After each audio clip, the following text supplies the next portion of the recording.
Hello friend. आज के कहानी का नाम है फूटा घड़ा। एक गांव में रामू नाम का एक किसान रहता था। वह अपने खेत में काम करके अपना गुजारा चलाता था।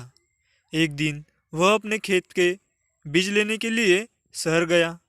दुकान में जब वह बीज ले रहा था तो उसकी नज़र दो घड़ों पर पड़ी। दोनों घड़े दिखने में काफ़ी अच्छे लग रहे थे। रामू ने सोचा कि इनको ले जाकर मैं नदी से ज़्यादा पानी ला सकूंगा। यह सोचकर उसने दोनों घड़े ले लिए।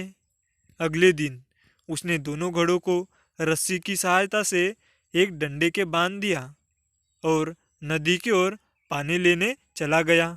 नदी में उसने पानी भरा और अपने घर आ गया। घर आने पर उसने देखा कि एक घड़े में पूरा पानी था, जबकि दूसरे घड़े में पानी आधा था। यह देखकर रामू समझ गया कि एक घड़ा फूटा हुआ है। उसने दोनों घड़ों का पानी एक बर्तन में डाल दिया। इसके बाद भी वह अगले दिन भी दोनों घड़ों को लेकर नदी पर गया और आकर उनका पानी बड़े बर्तन में डाल दिया। किसान के जाने के बाद फूटा घड़ा सही घड़े से बोलता है कि मैं किसी काम का नहीं हूँ। मैं रोज ज़्यादा पानी रास्ते में गिरा देता हूँ, फिर भी मालिक मुझे रोज नदी पर ले जाते हैं। सही घड़े ने भी बोला, तुम किसी काम के नहीं हो, और उस पर हंसने लगा।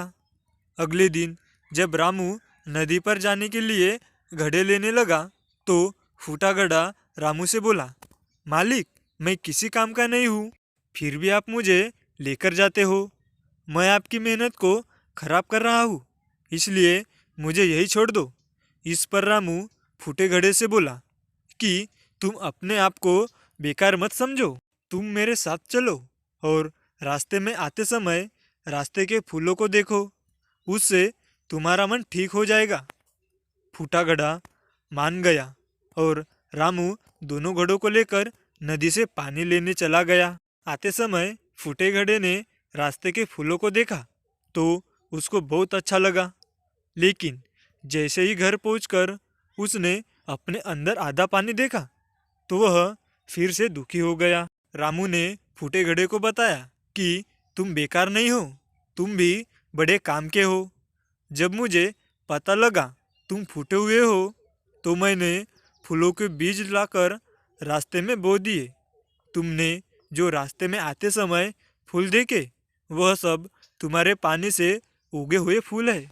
इसके साथ तुम्हारी वजह से मुझे फ़ायदा भी हो रहा है, क्योंकि इन रास्ते के फूलों को बाजार में ले जाकर बेच देता हूँ, जिससे मुझे इनकी अच्छी कीमत भी मिल जाती है। यह बात सुनकर फूटे घड़े को महसूस हुआ कि मैं बेकार नहीं हूँ, मेरा भी कुछ लाभ है। कहानी की शिक्षा। इस कहानी से हमें यह सीख मिलती है कि कोई भी चीज़ बेकार नहीं होती, हमें उसकी अच्छाई को ढूंढकर निखारना चाहिए। Thank you.